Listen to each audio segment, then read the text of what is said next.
Since 2021, the regime has also orchestrated hybrid attacks at the EU's external border, including the instrumentalisation of migrants in complicity with Russia for political purposes.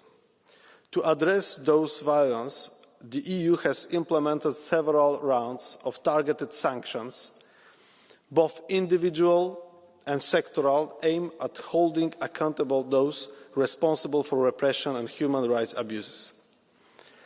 Honourable members, in line with the EU gradual approach, the EU stands ready to take further restrictive and targeted measures as long as the Belarusian authorities continue this action. In addition to sanctions, the EU continues to provide meaningful support to Belarusian civil society, independent media and human rights defenders. The EU supports and commends the efforts of the Belarusian democratic forces and civil society. Svetlana Tikhanovskaya will meet with EU foreign ministers ahead of the Foreign Affairs Council on Sunday, the same day as the so-called presidential election in Belarus. This meeting will provide an opportunity to send a clear message of solidarity to Belarusian people, who strive for a free, democratic, sovereign and independent Belarus as a part of the European family. The European Union remains united in its determination to stand alongside the Belarusian people in their fight for freedom. Will persist in applying pressure on the regime while supporting those working towards a better future for Belarus. Thank you. Ďakujem, pán minister. A teraz by som za komisiu poprosil o otvorenie debaty pána komisára Kubiliusa. Nech sa páči.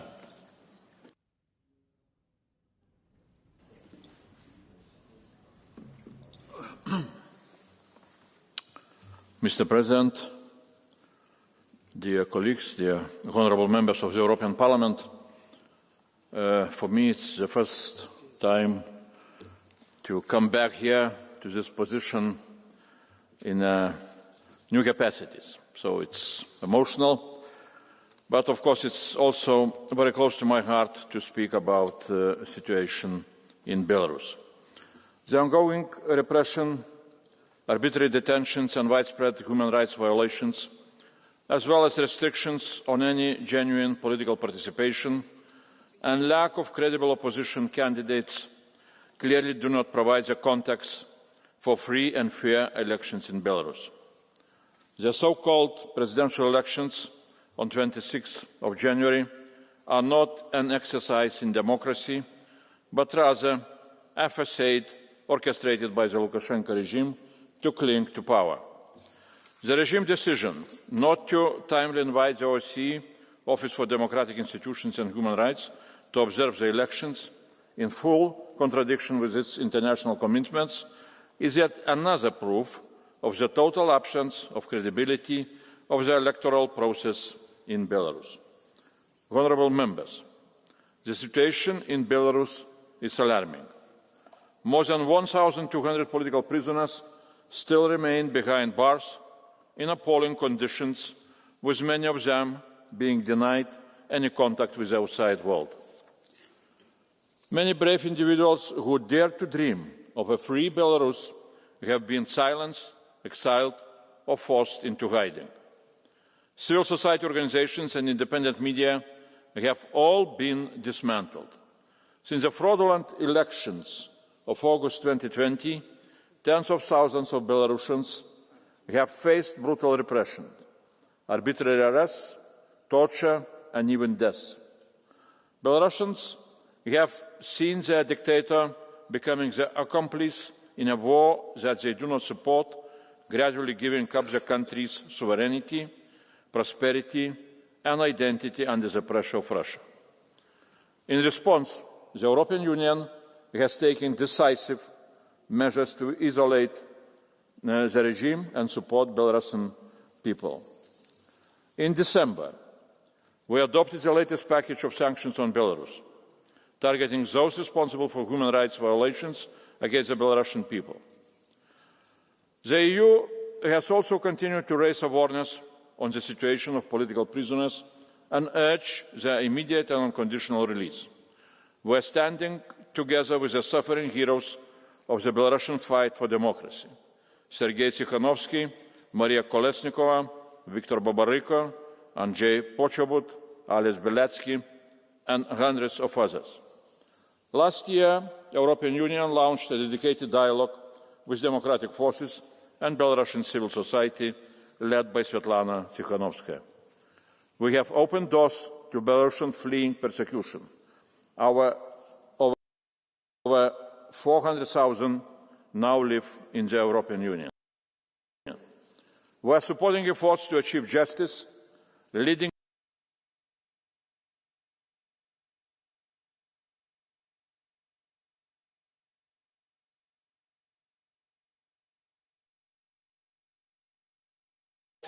the International Accountability Platform for Belarus.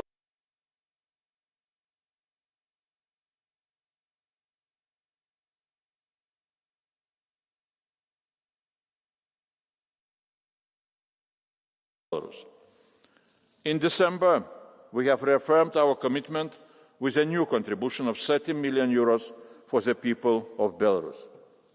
This brings our overall support to €170 million since 2020. And when Belarus, the European Union stands ready to provide support to stabilize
The European Union has sent a powerful message of support to the Belarusian people and their democratic aspirations.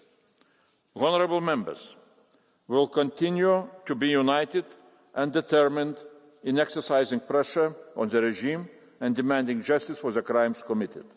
We will also continue our solidarity with Belarusian society, including by welcoming Belarusian citizens, especially youth and students, to the European Union.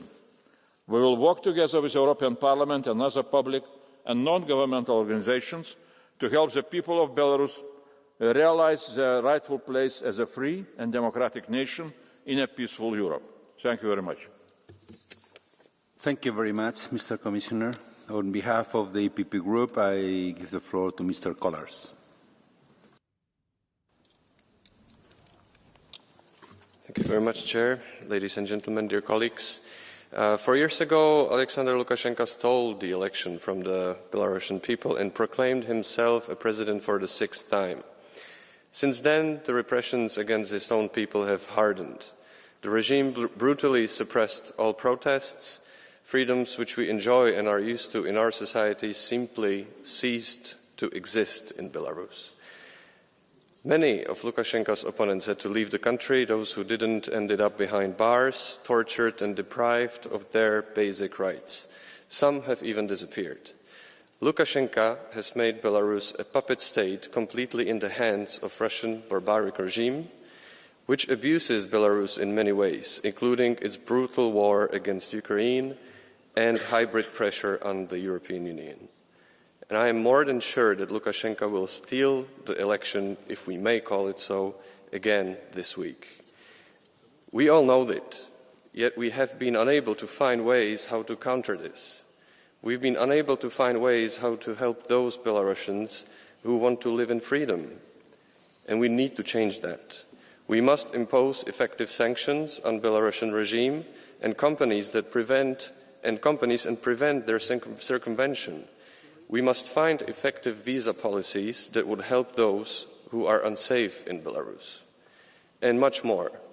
Please let the tabled resolution be a guidebook on what needs to be done. Thank you. Thank you very much, dear colleague. Now, next speaker is going to be Mr. Kramer. Thank you, Chair. Dear colleagues, imagine a country where a strong man was about to enter his 4th decade of absolute rule while grooming his own son to become his successor. To be honest, to me, this sounds much more like a medieval monarchy than 21st century Europe. But here we are. Alexander Lukashenko, widely known as Europe's last dictator, at least until Putin invited him for that title, is now preparing for another sham election to secure his 7th term in office. But let's be clear. This is no election worthy of its name. Instead, with unparalleled suppression, with arbitrary imprisonment of political opponents, and with an oligarchic regime that makes the Ancien Regime look almost progressive, Lukashenko is dragging his country further back into the Dark Ages. Yet there's one key weakness.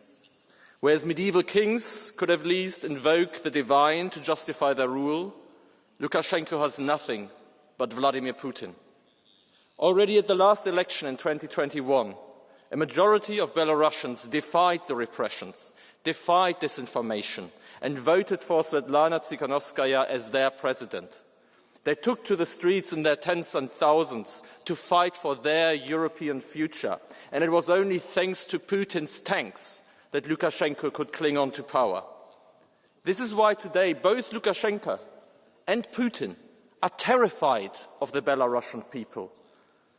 And they are right to be so. Because no propaganda, no intimidation, and no gun barrel can extinguish the Belarusian people's thirst for freedom. And this is why we have this resolution here. This is why we show our solidarity. This is why we call for the immediate and unconditional release of all 1,250 political prisoners and to finally hold free and fair elections because, colleagues, Belarusians are not the Kremlin serfs. Belarusians are proud European people and their rightful place is among us, the free societies of Europe and in the 21st century. Thank you.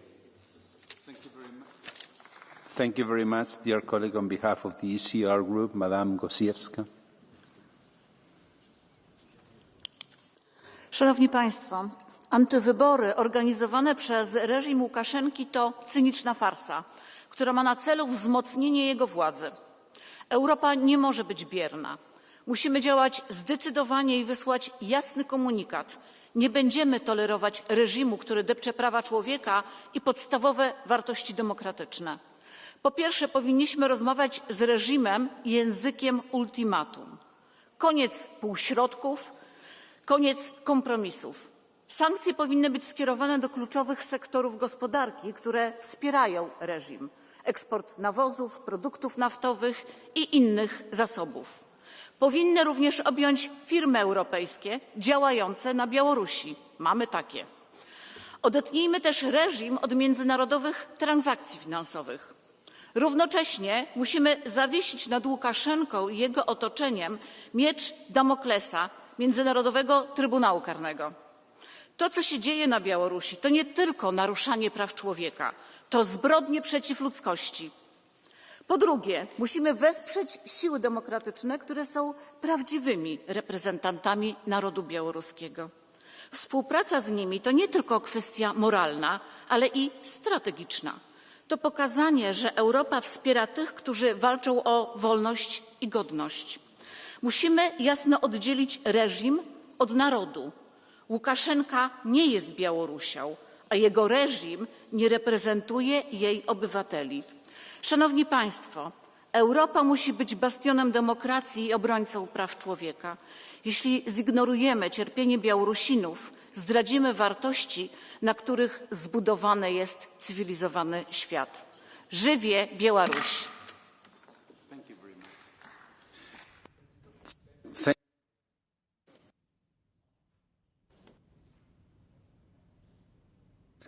Mr. Brandsteda, you can take the floor. Thank you very much. Dear Mr. President, dear colleagues, it's 31 years this dictator, this ruthless dictator, imprisons and tortures his opponents. He brutally represses the public and hands over his country to the Kremlin. And by the way, it's interesting, no patriots here, no patriots speaking. Why? Because they are Putin's propagandists. They wouldn't be critical to Lukashenko because they are all in one camp. It's not a patriotic camp, it's a camp against Europe. And it's hard for us, for Europeans, to imagine what's really happening in Belarus, but it's a terrible reality every day for these people. They are fellow Europeans. They deserve what we have, a free country, freedom, and every vote counts. And now Lukashenko wants to steal another election. But he's not a president, he's illegitimate, he's a criminal, and he belongs to a tribunal. And we are on the side of the freedom-loving people in Belarus, on the strong opposition. It's the Belarusian democratic forces, and with Mrs. Tikhanovskaya, who was here with us, and we will work together. She's very optimistic, and I only can say, Žive Belarus. Thank you very much, dear colleague. On behalf of the Greens, Mr. Stakis. Dear Commissioner, colleagues, every day 1,500 political prisoners in Belarus, teachers, students, journalists, parents, wake up in the cells, not for their crimes, but for daring to dream of freedom. Among them, Dmitry Kuchuk, leader of the dissolved Belarusian Green Party, sentenced for 6 years in prison simply for standing up for his beliefs. Since the stolen elections of 2020, Lukashenko regime has turned Belarus into a prison, crushing dissent with torture, blackmail and fear. Here's what we must do. Hit the regime where it hurts. Target Belarus' lifeline, its economy, sanction potash, oil and other key exports. Close every loophole that fills Lukashenko coffers. Crush enablers. Hold these cronies accountable. Freeze their assets, deny them visas. Support Belarusian people. Fund independent media, human rights defenders and activists. And support the families of political prisoners. Europe must fund humanitarian aid and offer asylum to families who flee persecution. If we fail to act decisively, we send a green light to every dictator watching.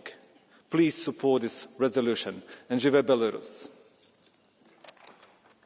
Thank you very much, dear colleague. On behalf of the left group, Mr. Højestedt. Herr talman, kollegor. Den 26 januari går Belarus till val. Valet sker med bakgrund av en våldsam repression i landet. I belarusiska fängelser sitter ledande företrädare för oppositionen fängslade. Andra är i landsflykt. Belarus saknar fria medier, mötes- och organisationsfrihet. Förutsättningarna för fria val saknas helt. Lukasjenko, landets de facto diktator, vet att han inte skulle vinna ett fritt och rättvist val. Den belarusiska oppositionen fortsätter sitt modiga arbete för demokrati och att landet inte ska slukas av Ryssland. Det är oppositionen som är hoppet om frihet och demokrati. Aktivisterna i människorättsorganisationen Viasna, de som organiserar fria fackföreningar, de som sitter i fängelse för att de kräver verkliga fria val. Det är de som bär på löftet om en bättre framtid för Belarus. Tack, herr talman.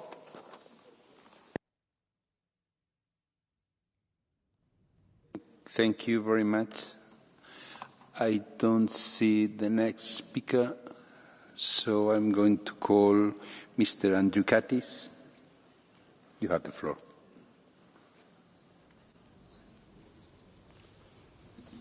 Dėkuoju, gerbiamas posėdžio pirmininkė, gerbiamas Andriau Kubiliau, mano draugė, man malonu tave pasveikinti.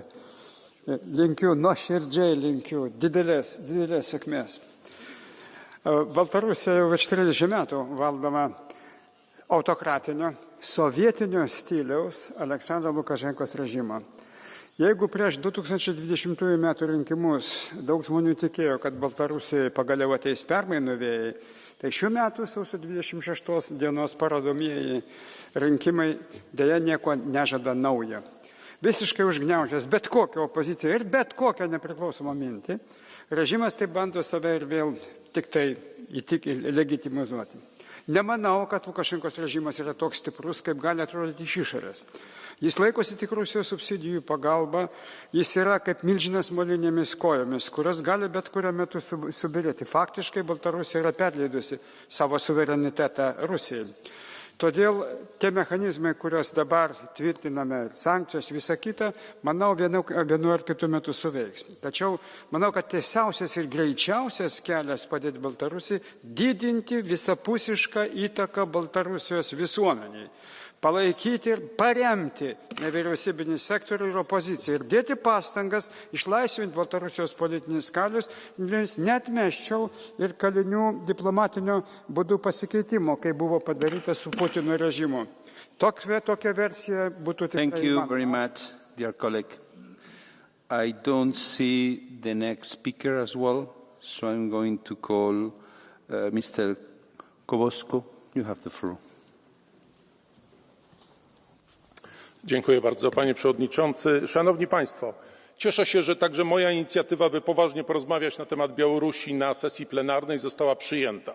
Unia Europejska musi dziś jasno zadeklarować, te tak zwane wybory nie będą uznane przez społeczność międzynarodową. Żadna decyzja podejmowana w cieniu represji, przemocy i fałszerstw nie może być uznana za wolę narodu. Nie musimy czekać do wyniku wyborów, od początku nie mają nic wspólnego z demokracją. Rozwiązaniem nie jest jednak oczekiwanie na odejście, na śmierć Łukaszenki czy Putina. To nie rozwiąże problemu. Musimy działać wspierając białoruską opozycję, niezależne media, takie jak telewizja Biełsat oraz młode pokolenie Białorusinów marzące o demokracji. Myśleć o zrębach przyszłego państwa prawa na Białorusi. I ostatnia rzecz. Białorusini patrzą na Ukraińców, czerpiąc z nich przykład. Każdy sukces Ukrainy jest nadzieją dla Białorusi. Białoruś, tak jak Ukraina, nie jest skazana na Rosję. To, że jest to możliwe, historycznie pokazał przykład Polski. Nie możemy być tylko obserwatorami. Sankcje muszą działać, a nasza solidarność jasno i twardo wyrażona. Dziękuję bardzo. Żywie Białoruś. Thank you very much. Madam Chiavi, you have the floor.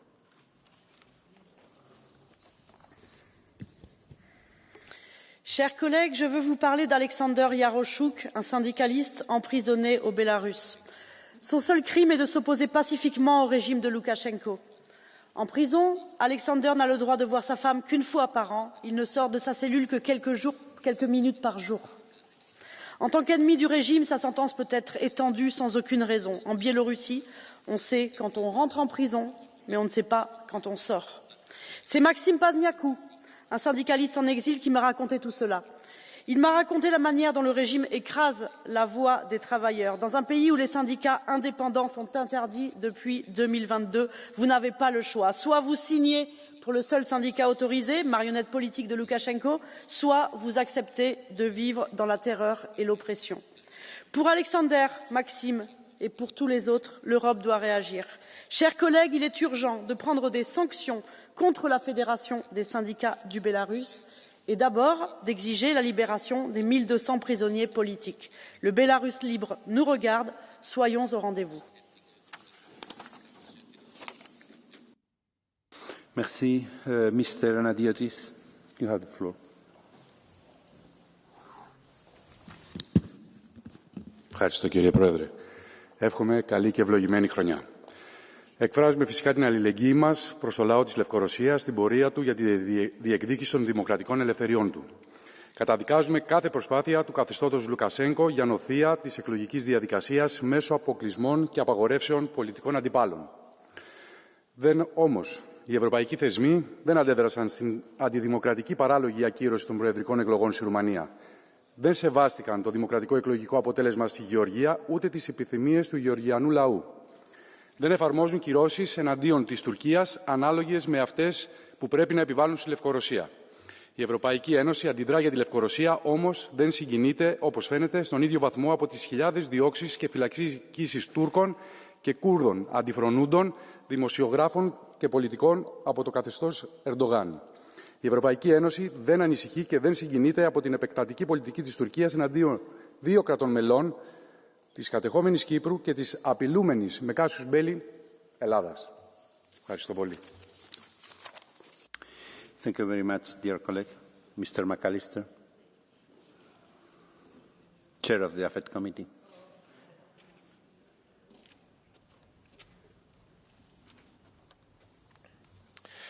Dear Mr. President, dear Commissioner Kubilius, ladies and gentlemen, as a number of speakers previously have already pointed out, it's actually for the seventh time that Belarus is staging the ritual of electing Mr. Lukashenko as president in a climate of fear and repression against free media, civil society and genuine opposition.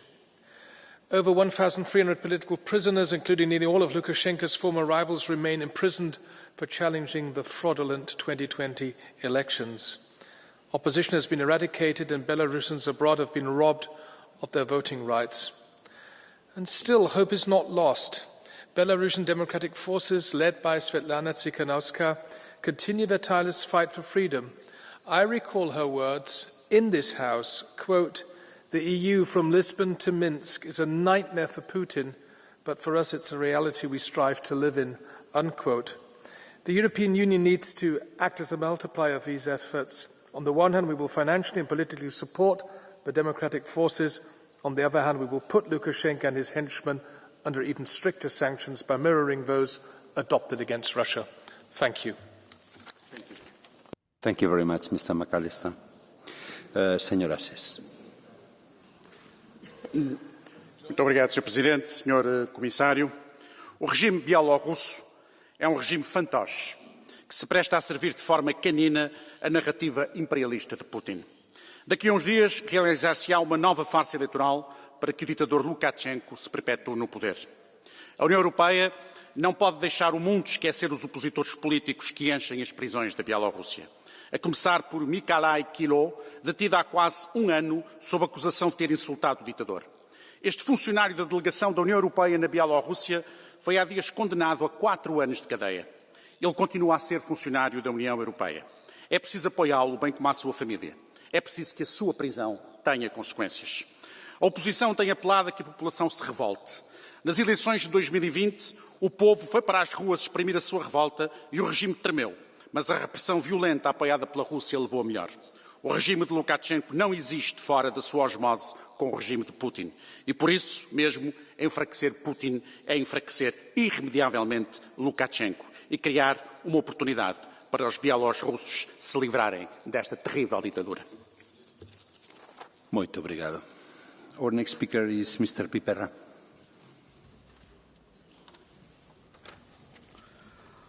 Pe bună dreptate, regimurile politice din Venezuela, Rusia și China, bineînțeles și Belarus, sunt de condamnat. Sunt de condamnat pentru că sunt totalitare. Considerăm șefii acestor state dictatori eternizați la putere. Premiem dizidenții care li se opun. Însă în UE, dizidenții sunt ștampilați extremiști și ținuți la distanță de procesele decizionale, prin cordonul sanitar. În Uniunea Europeană anulăm alegerile dacă nu ne convine rezultatul, pe baza probelor de la serviciile secrete. Și ne prefacem apoi că în acest fel apărăm democrația și libertatea. Cum ne face asta diferiți de regimurile lui Lukashenko și Maduro? Din fericire, poporul a perceput minciuna. Peste 100.000 de oameni au manifestat pe străzile Bucureștilor în data de 12 ianuarie, cerând democrație și libertate. Democrația nu este un privilegiu, este un drept. Uniunea Europeană va pierde încrederea cetățenilor și a lumii dacă va continua șarada scutului democratic european. Nu vom permite asta. Thank you very much, dear colleague. Mr. Clausen.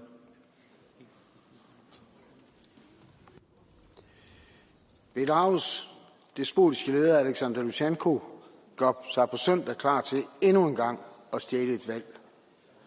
I cirka 30 år har han med hård hånd styret Belarus, og selvom der har været flere valg, har ingen været fri eller fair. Og på søndag bliver det en gentagelse.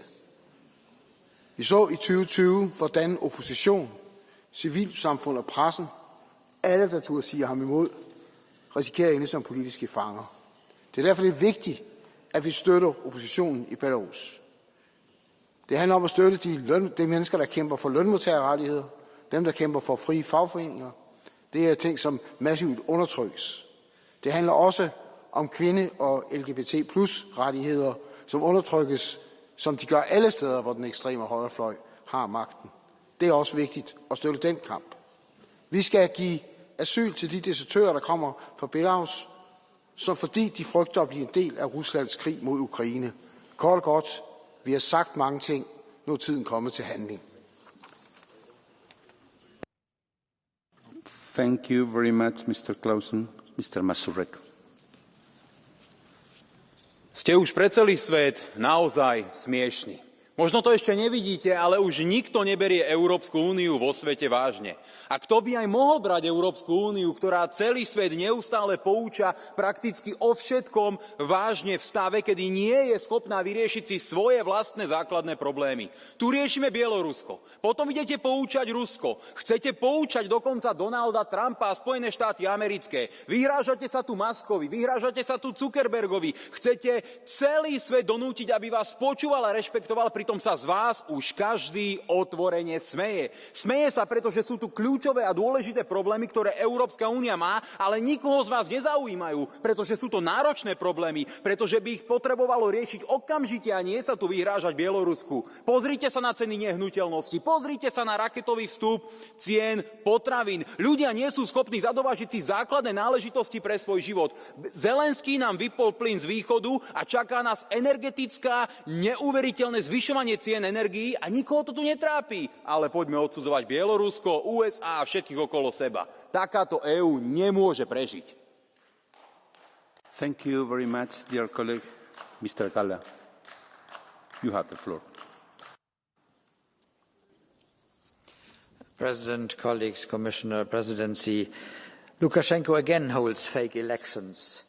And while there is large public focus on Russia's war of aggression against Ukraine or the manipulated elections in Georgia or on Russia's unsuccessful attempts to turn the majorities around in Moldova, we need to keep the Belarus dictatorship on the agenda and support the legitimate representatives like Svetlana Tikhanovskaya. And in our resolution, we have enumerated some of the more than 1,000 inmates, and I have been the political godfather for many years of Pavel Sjeviarinets, who is innocent and who is in prison, one of those who are active in democratic parties. I call on the Council and the Commission, please check on the agenda of sanctions where Belarus serves as an escape route for sanctions against Russia. There are issues where we have not imposed sanctions on Belarus, so goods are sent to Belarus and further transported to Russia. I think civilian trucks is one of these examples, so please have a look where we can close this gap where it exists. Thank you very much. Thank you very much, dear colleague. Our next speaker, Mr. Kamiński. You have the floor. Szanowni Państwo, 5 lat temu naród białoruski pokazał swoją prawdziwą twarz, twarz wolnych ludzi, pragnących demokracji i niepodległości dla swojego kraju. 5 lat temu Białorusini w wyborach powiedzieli nie dyktaturze Łukaszenki, ale te wybory zostały im ukradzione. Łukaszenka sfałszował wybory. Setki tysięcy ludzi wyszło wtedy w proteście na ulicę Mińska. Te protesty zostały przez reżim krwawo stłumione, a białoruskie więzienia zapełniły się tysiącami więźniów politycznych. Wielu z nich przebywa za kratami do dziś. Nie wolno nam o nich zapomnieć. Nie wolno nam zapomnieć o laureacie pokojowej Nagrody Nobla Alesiu Białackim, o Andrzeju Poczobucie, o Marii Kalasnikowej i o tysiącach innych represjonowanych. Za kilka dni Łukaszenka ogłosi swą reelekcję. Te ponure widowisko, jakie odbędzie się 26 stycznia na Białorusi, nie można nazwać wyborami. Jednak słowa potępienia wobec reżimu nie są już wystarczające. Europa nie może być tak beznadziejnie bezradna. Należy zdecydowanie zaostrzyć sankcje wobec Białorusi. Do Unii ciągle trafiają towary z Białorusi, na przykład nawozy. Jakikolwiek handel z Białorusią wzmacnia finansowo brutalną dyktaturę. Czas z tym skończyć. Thank you very much, dear colleague. Madame Duknavicinie, you have the floor. Dear colleagues, the Belarusian nation has deep European roots. Russia enslaved this nation back in the Tsarist era, when it annexed most of the Polish-Lithuanian Commonwealth. We, Poles, Lithuanians and Belarusians, commemorate the heroes of the uprisings against Tsarist Russia together. They are the pride of our common history.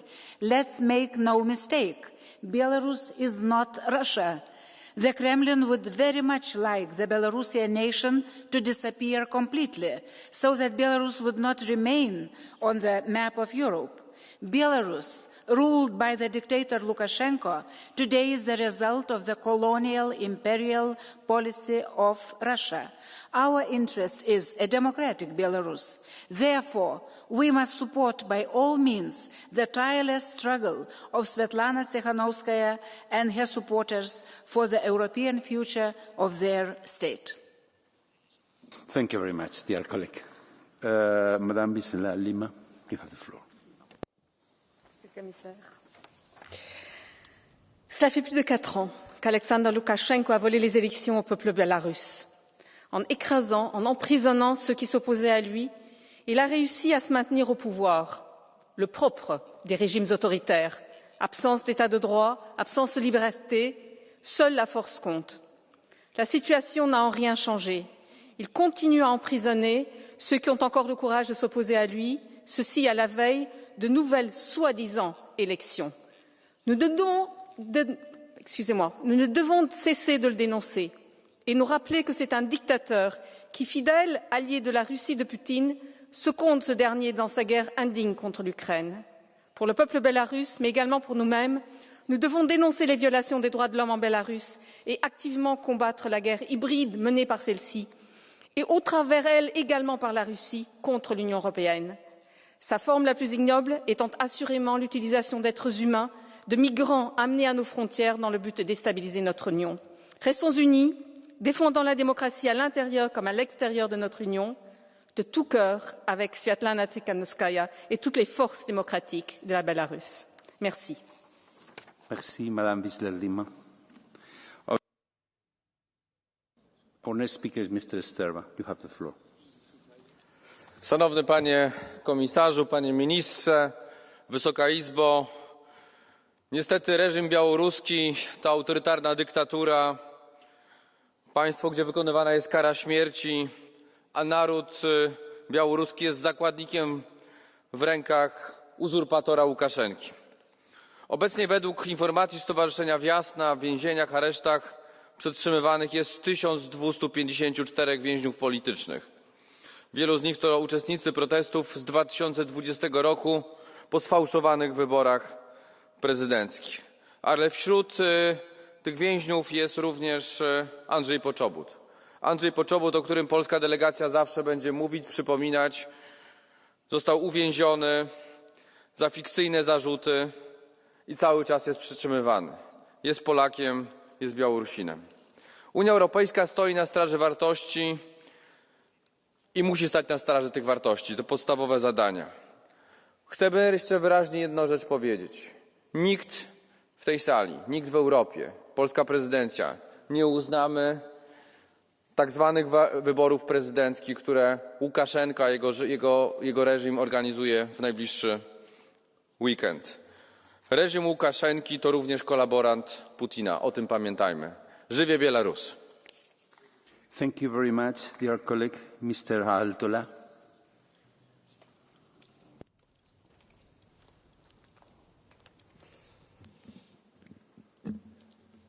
Valko-Venäjällä järjestetään pikapuoliin näennäisvaalit, mutta jo vuosia sitten Valko-Venäjän kohdalla oli selkeää se, että Venäjä oli toteuttamassa omaa operaatiota, russifikaatio eteni, Putinin suunnitelma eri heimojen, Venäjän heimojen yhdistämisestä oli selkeästi liikkeessä vielä silloin, kun me haaveilimme Valko-Venäjän demokraattisesta tulevaisuudesta. Venäjän rooli on vähän samantapainen kuin Ukrainassa, mutta sitä keinovalikoima on erilainen. Ja tämä on se, mitä meidän pitää ymmärtää parlamentissa vastustaa ja Venäjän vastuuta tästäkin valtiolaajentumisesta, territoriaalisesta suurvaltarealismista Venäjää rokottaa. Samalla pitää yhteyttä Valko-Venäjän yhteiskuntaan, kansalaisyhteiskuntaan niin paljon kuin ikinä pystymme. Kiitoksia.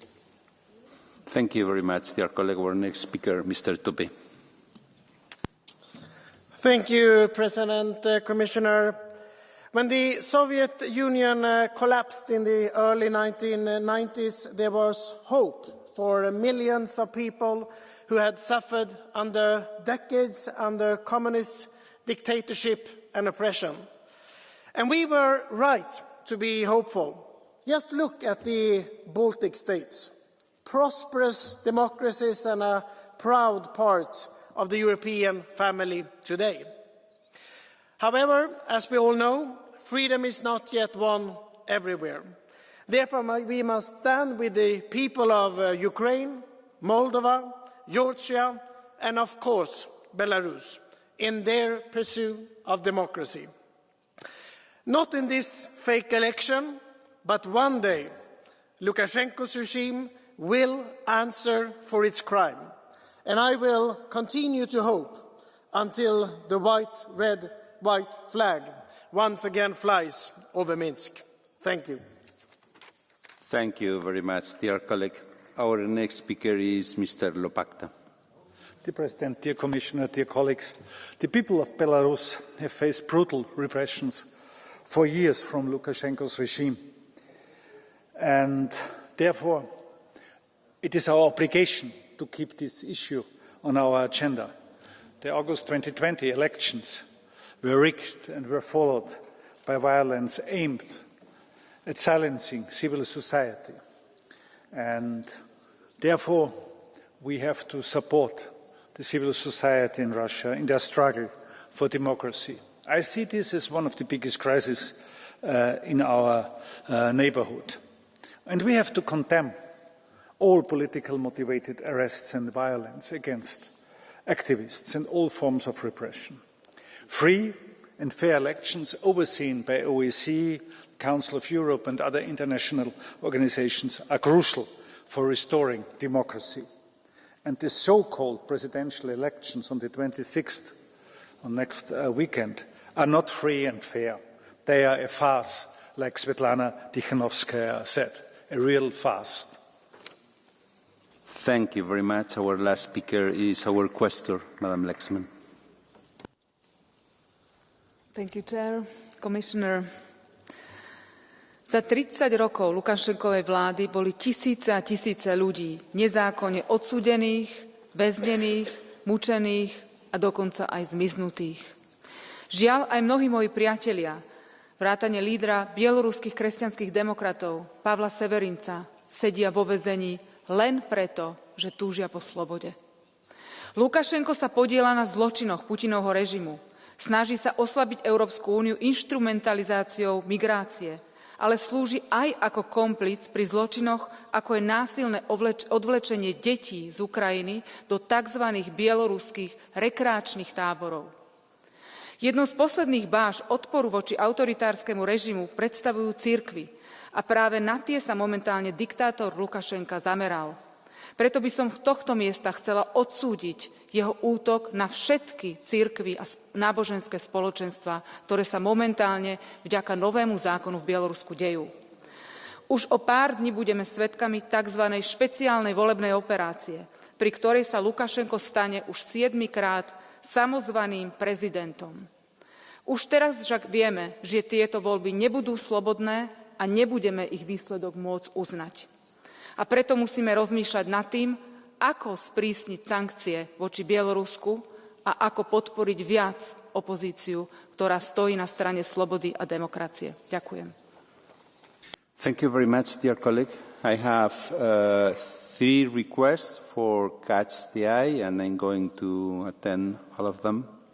First place, Madame Kokolari. You have the floor.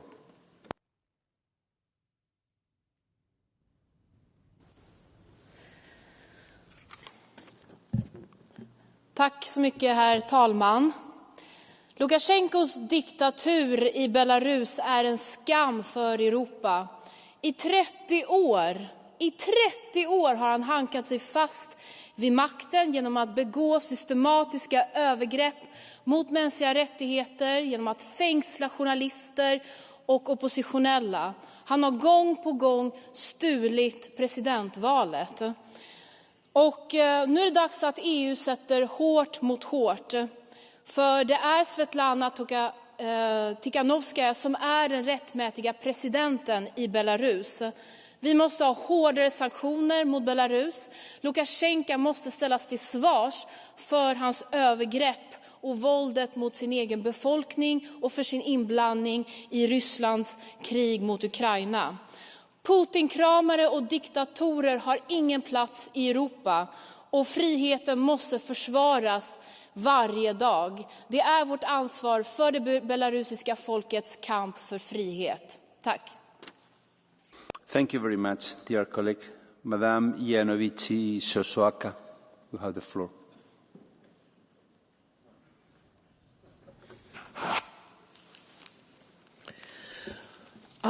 Mulțumesc. Ascultându-vă, m-am întrebat dacă Belarus este în Uniunea Europeană, pentru că nu mi-aduc aminte să fi intrat vreodată în UE. În schimb, UE intră cu picioarele în orice țară, indiferent că este în Uniunea Europeană sau nu.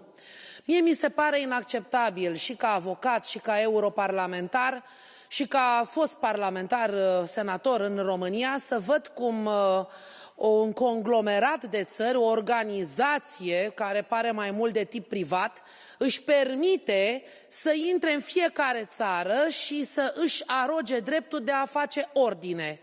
De unde aveți dumneavoastră acest drept? Nu vă place Putin, nu vă place Trump, nu vă place Lukashenko, nici nouă nu ne place Ursula von der Leyen, care comandă împreună cu toată Comisia Europeană să se implice în alegerile din România. Deci acuzați pe Belarus de ceea ce voi ați făcut în România și ați anulat alegerile, iar mie mi-ați interzis să candidez pentru că nu vă place ce vorbesc? Atenție cu ce măsură judecați, cu aceeași veți fi judecați. Thank you very much, dear colleague. Mr. Brown, you have the floor.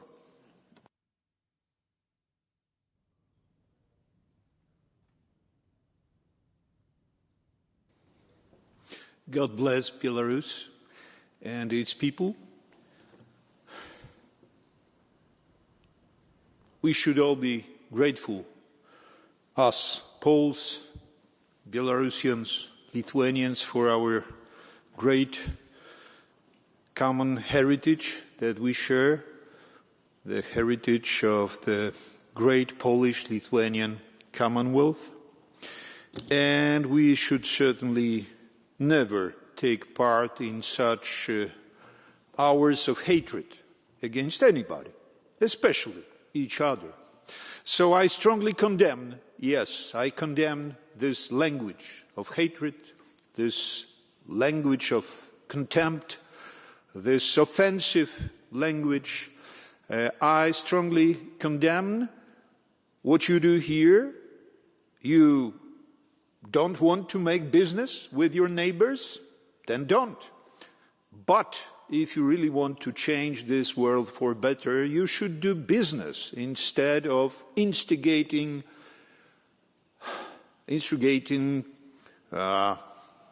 overthrowing governments, presidents all over the world.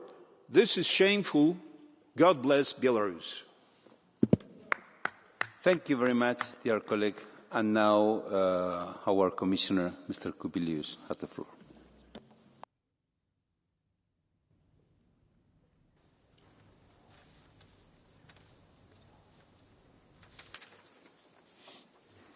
Mr. President, dear colleagues, let me say a few words in conclusion. First of all, we need to remember that Belarus is in the center, geographical center of Europe, and is a close neighborhood of several members of the European Union, including Lithuania, Poland, and other countries. That is why we want Belarusian people to have possibility to enjoy the same freedoms as we are enjoying now. And we would like,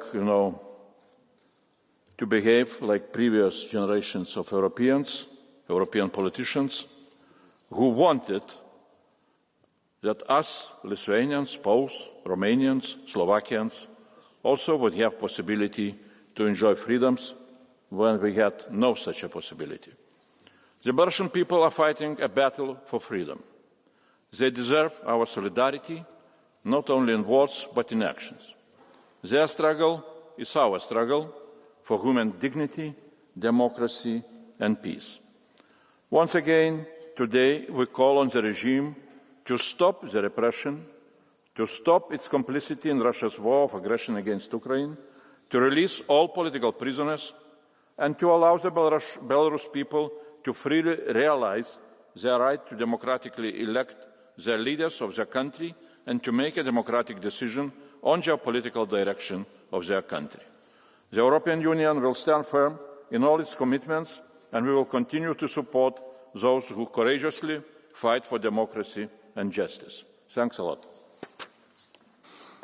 Thanks a lot, Mr. Commissioner. Now, Minister Szlapka. You have the floor. Thank you very much, Mr. President, honourable members, Mr. Commissioner. Thank you for your valuable interventions. Rest assured that the Council, under the leadership of the High Representative, will remain fully seized of the matter. The next Foreign Affairs Council will be an opportunity to reaffirm strongly our support for the democratic aspiration of the Belarusian people.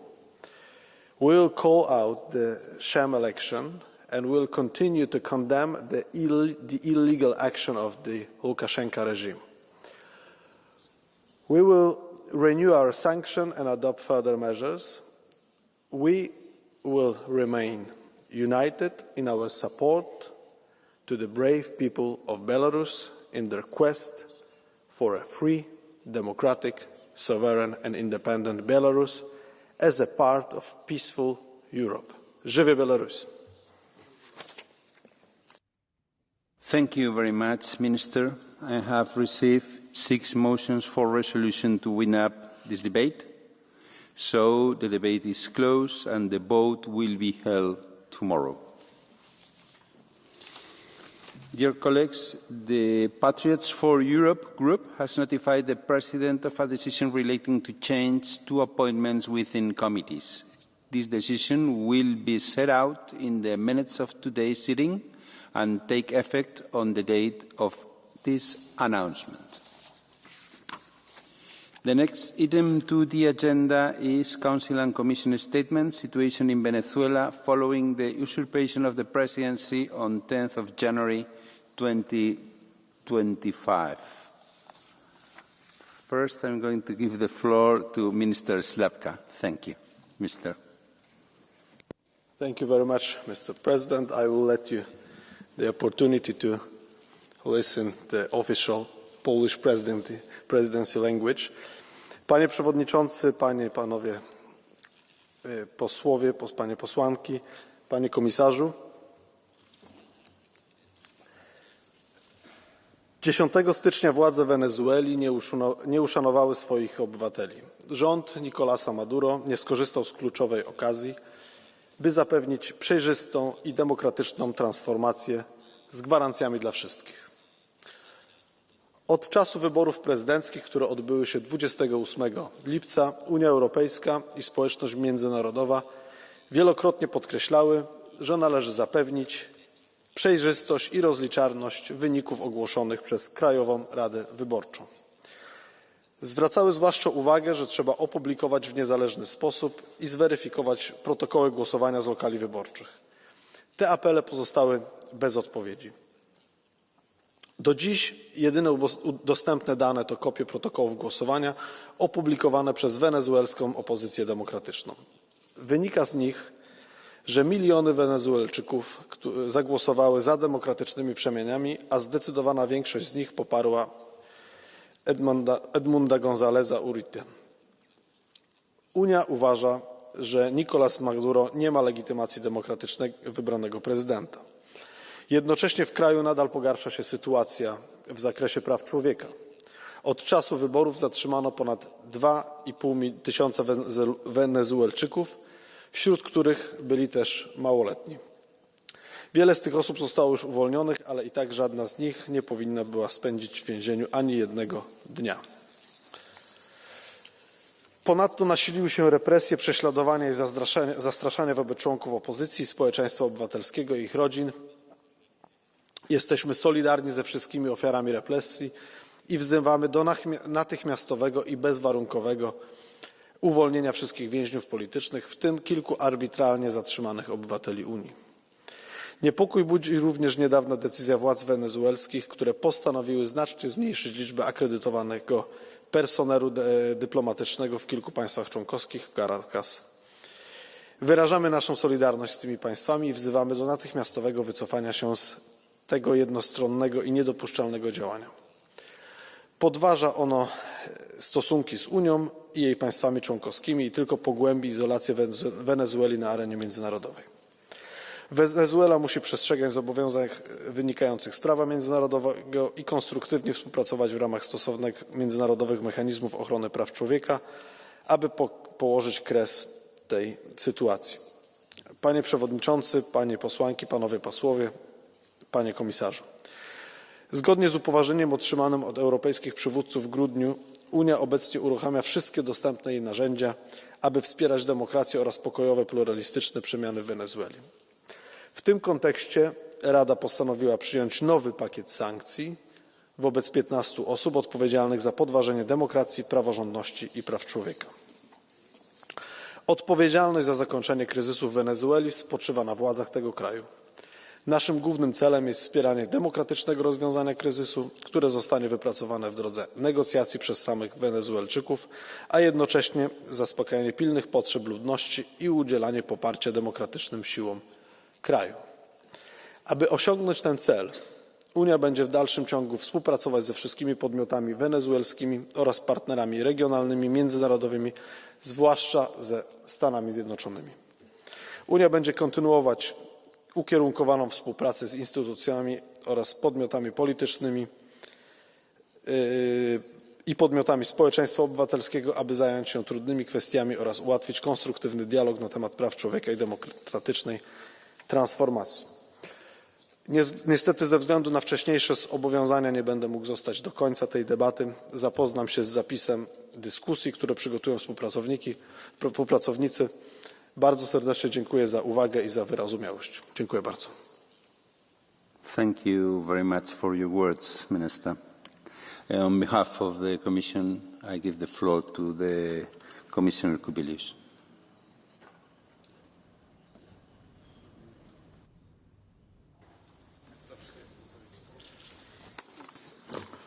Mr. President, Minister, honourable members of the European Parliament. The European Union firmly stands in solidarity with the people of Venezuela in their brave strive to restore democracy and reclaim their human rights. Last year, on 28th of July, millions of Venezuelans peacefully used their votes to express their will of democratic change in their country. According to publicly available copies of the electoral records, Edmundo González Urrutia obtained a large majority of votes. The authorities, however, have refused to publish disaggregated results as mandated by law and allow independent electoral audits. In choosing to disregard the will of the people and instead reinforcing repression against the population, Nicolás Maduro confirmed that he has no legitimacy of a democratically elected president. Our position remains unchanged. The will of the people must be respected. The European commitment to democracy does not allow otherwise. As stated by the High Representative on behalf of the European Union on 10th of January, we will continue to work with all Venezuelans to foster dialogue and a democratic way out of the crisis led by Venezuelans. Venezuelans expect us to support their effort. We do so in constant dialogue with key regional and international partners, as well as at multilateral fora. The persecution of the democratic opposition, human rights defenders and members of the civil society is worsening throughout Venezuela. The tactics of intimidation have now extended to their families. What is their crime? Defending their fundamental liberties and seeking a democratic future for their country? We condemn the arbitrary detention of at least 2,500 citizens, including several European Union citizens. All political prisoners must be unconditionally released. Mr. González himself had to seek refuge in Spain, while Mrs. Machado remains in hiding within the country. I salute their courage. Their determination to serve their fellow citizens makes them worthy of the Sakharov Prize for Freedom of Thought this Parliament awarded them last December. The European Union firmly stands by those defending human rights and democratic values in Venezuela. The Office of the High Commissioner for Human Rights was recently allowed back into the country. This is a step in the right direction, but it must be allowed to perform its full mandate. The long crisis in Venezuela has taken a severe toll on the livelihoods of the population. Over 7 million people have fled the country since 2015, seeking better living conditions. To this day, access to basic goods, water and sanitation, electricity, health care and education is a daily challenge for millions of people in the country. Large swaths of the population live in poverty. The European Union remains committed to alleviating the suffering of the most vulnerable. Since 2016, the European Union has allocated €461 million in emergency humanitarian aid for the Venezuelan crisis. In coming years, we intend to maintain our support for the people of Venezuela. Honourable members, let us support firmly a Venezuelan-led dialogue towards a peaceful political transition. That is what millions of Venezuelans fighting for democracy expect from us. And this is a proper way for Venezuela, so rich with natural resources, to bring back economic prosperity and social justice to all the people of Venezuela. Thank you for your attention. Thank you very much, dear Commissioner. En representación del Grupo Parlamentario Popular, la señora Montserrat. Gracias, presidente, comisario, consejo, diputados. La coronación del dictador Maduro es la peor noticia para todos los demócratas. Callarnos ante su golpe es su sueño, pero proteger a los venezolanos ahora en el momento más oscuro es nuestro deber moral como europeos. Maduro es el tirano que perdió las elecciones y secuestró con armas la democracia a todo el pueblo de Venezuela. Es el criminal que amenaza, tortura y secuestra para silenciar la voz de los que piden libertad. Y es el lacayo de enemigos como Putin que usa el poder para enriquecerse mientras su país muere en la miseria.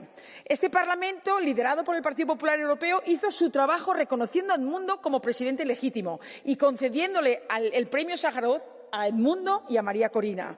Pero necesitamos que el Consejo reaccione frente a un Maduro que pisotea la democracia y gobiernos europeos, como el de Pedro Sánchez, que blanquean al dictador por intereses oscuros que deben ser investigados. Delcy Rodríguez, sancionada por Bruselas, aterrizó clandestinamente en Madrid y Europa no dijo nada. El expresidente Zapatero, observador del Grupo de Puebla, avaló con su silencio el fraude electoral y Europa no dijo nada. Y dos sicarios de Maduro extorsionaron al presidente Edmundo González en la residencia del embajador español en Caracas y Europa no dijo nada. En nombre de la democracia, el Consejo debe liderar una resolución como hemos hecho en el Parlamento, que exija un rechazo público a Maduro, sanciones más duras y un juicio ante la Corte Penal Internacional por crímenes contra la humanidad. Europa no puede perder esta batalla por la democracia, porque la historia no perdonará a quienes blanquean a dictadores y mucho menos a los que callen cómplices ante la injusticia. Muchísimas gracias. Muchas gracias, señora Montserrat. En representación del Grupo Socialista, la señora Pajín. Gracias, presidente. A los socialistas y demócratas, a todos los demócratas, nos preocupa profundamente la situación actual en Venezuela. Venezuela sufre un grave conflicto político desde hace 10 años, con un grave deterioro económico, social y democrático. Lo ocurrido el 28 de julio es la culminación de ese profundo deterioro democrático basado en la negación del adversario político y la ruptura de las reglas esenciales de la democracia. Quiero denunciar una vez más, sin ningún tipo de dudas, la falta de legitimidad que rodeó las elecciones en julio del 2024 y, por consiguiente, la falta de legitimidad de la toma de posesión de Nicolás Maduro el pasado 10 de enero. Y quiero exigir una vez más, rotundamente, a las autoridades de Venezuela que respeten la democracia y el Estado de Derecho. Les pedimos una vez más que reconozcan sus obligaciones con el derecho internacional y respeten la Convención de Viena, que pongan fin a la persecución política y liberen de manera incondicional e inmediata a todas aquellas personas detenidas arbitrariamente, especialmente a los menores. Nos preocupa mucho también la situación social y económica que están padeciendo los venezolanos, así como las miles de personas que se han visto obligadas a migrar o buscar refugio, sobre todo en los países vecinos. Aquí, afortunadamente, España y los Estados miembros les hemos acogido con los brazos abiertos. Lo que tenemos que trabajar, y lo decía la Comisión y el Consejo, es una vez más con el apoyo de la comunidad internacional y particularmente el regional para una solución política definitiva, duradera y sostenible en Venezuela. Un acuerdo que conlleve medidas en apoyo del pueblo venezolano, con medidas para apoyar a los migrantes y refugiados y para apoyar medidas legales de inmigración. Nuestra tarea, señorías, debe ser desplegar la mejor política, la política en mayúsculas, para denunciar los atropellos democráticos, pero sobre todo para empujar a la comunidad internacional y contar con la región para buscar y encontrar soluciones definitivas. Eso es lo que nos ha pedido la oposición y eso es lo que ha pedido también aquí la Comisión y el Consejo. Acabo diciendo que en política lo fácil es hacer discursos inflamados. Polarizar, emplear más tiempo en insultar al adversario político, como hemos visto ahora, que en hablar de los venezolanos. Pero lo realmente relevante, lo que ayuda de verdad al pueblo venezolano, lo que está haciendo es una apuesta democrática y masiva, es la unidad de acción y la política que da resultados. En eso estamos y en eso vamos a seguir estando. Muchas gracias. Muchas gracias, señora Pajín. On behalf of the Group Patriots for Europe, Madame Rechino. Depuis trop longtemps, le peuple vénézuélien souffre sous le joug d'un régime qui a érigé l'oppression et la violence politique en système de gouvernance. Nicolás Maduro s'accroche désespérément au pouvoir, non pas avec la légitimité qu'offre le consentement populaire, mais avec l'arme du mensonge, de la coercition et de la peur. Le Venezuela est doté d'un potentiel immense, et pourtant ce pays est en crise. Et ce n'est pas une crise ordinaire, mais c'est une crise provoquée par la corruption d'un régime qui est prêt à sacrifier l'avenir d'une nation pour préserver son emprise sur le pouvoir. L'élection présidentielle de juillet dernier a été marquée par des irrégularités flagrantes et une fraude électorale massive. Les résultats annoncés par le Conseil national électoral ont été contestés non seulement par l'opposition, mais aussi par une grande partie de la communauté internationale. Il faut être clair, il y a eu une manipulation évidente du processus électoral. Edmundo González est un homme qui a servi son pays avec dignité en tant que diplomate et qui a accepté de porter l'étendard de l'opposition face à l'inéligibilité imposée à Maria Corina Machado. Can you speak a little bit more slowly? I will take it in account for your time. Edmundo González a été déclaré vainqueur par de nombreux observateurs indépendants et par les propres scrutins de l'opposition. Les preuves, les actes de vote et les témoignages des Vénézuéliens montrent clairement qu'il a remporté l'élection avec une marge considérable. La répression qui a suivi l'annonce des résultats frauduleux a été violente et sans merci. Des milliers d'arrestations, des vies perdues et une censure exacerbée des médias et des réseaux sociaux ont été les armes d'un régime qui a peur et qui sait que son pouvoir est usurpé. Nous devons soutenir avec force la légitimité de la victoire d'Edmundo González. Le temps est venu pour le Venezuela de se libérer des chaînes de l'oppression. Le temps est venu pour que la vérité triomphe, que la liberté l'emporte sur la tyrannie et que le peuple vénézuélien reprenne enfin son destin en main. Merci, Madame. Our next speaker, Mr. Fidanza. Grazie Presidente, signor Commissario, colleghi. Poche settimane fa, anche grazie alla nostra iniziativa, quest'Aula celebrava l'assegnazione del premio Sakharov a una donna straordinaria come Maria Corina Machado e al presidente eletto Edmundo González Urrutia. Pochi giorni dopo, il tiranno Maduro ha concluso per ora la sua opera di usurpazione del potere, fondata sul risultato fraudolento delle elezioni dello scorso luglio, con una cerimonia di proclamazione farsa contro la Costituzione, davanti a un'Assemblea nazionale che non ha alcuna legittimità. La risposta da parte dell'Unione Europea c'è stata, anche da parte degli Stati Uniti si può fare di più, ma non dobbiamo e non vogliamo arrenderci fino a quando la legalità costituzionale, la volontà popolare e lo Stato di diritto non verranno ripristinati. Edmundo González non verrà insediato come unico legittimo presidente del Venezuela. Non vogliamo arrenderci fino a quando non verranno liberati tutti i prigionieri politici e ripristinato lo Stato di diritto. Non vogliamo arrenderci fino a quando non verrà ripristinata la democrazia e non verranno restituite dignità e libertà al popolo venezuelano. Gloria al bravo pueblo y viva Venezuela libre. Muchas gracias, querido colega. Nuestra siguiente oradora es la señora Aguirregoitia Martínez. Tiene la palabra. Gracias, presidente. Gracias, comisario. Yo hoy voy a ser muy breve. Nicolás Maduro carece de legitimidad democrática y lo vamos a repetir desde este Parlamento tantas veces como sea necesario. El pasado 10 de enero tomaba posesión sin publicar las actas, sin respetar la voluntad de venezolanos y venezolanas que ese día estaban manifestándose en distintos puntos de lugares del mundo. Y hoy todavía María Corina Machado sigue viviendo escondida y el ganador de las elecciones, Edmundo González, fuera de su país. Vamos a seguir apoyando a los 8 millones de personas que han tenido que abandonar Venezuela, aquellas personas que ven violados sus derechos a diario y, por lo tanto, urgimos a la Corte Penal Internacional a que acelere todas las investigaciones necesarias para poner fin a estos abusos. Muchísimas gracias. Muchas gracias, querida colega. La señora Vieira.